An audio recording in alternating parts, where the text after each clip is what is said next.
ten daug daugiau negu astrologija. Ten visas pasaulis, ten visi gyvenimai. Nežinau, man tai magiškas laikas buvo. Tai buvo nemokymai, tai buvo mokymo erdvė, kurioje mes gyvenom. Ten man gimė transformacinė astrologija. Tai jeigu norisi save giliau pažinti, pamilti, priimti aukštesnę valią, priimti savo sielos pasirinkimą,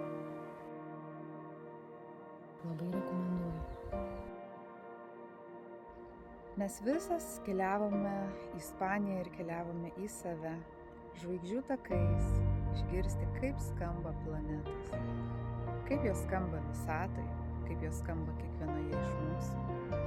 Ir taip mes kūrėme nuostabią simfoniją mūsų žvaigždžių sesių rate.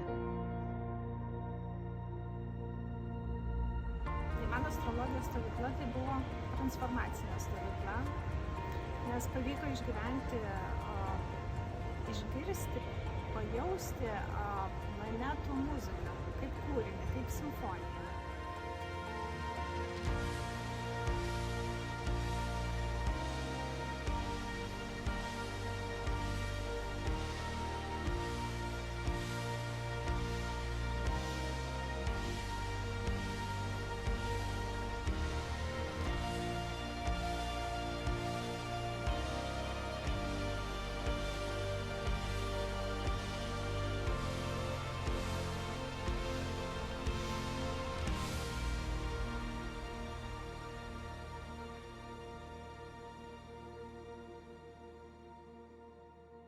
Sveiki, šiuo metu esu Ispanijoje, ilsiuosi po darbų ir ruošiuosi stovyklai, kuri man visada yra stebuklas.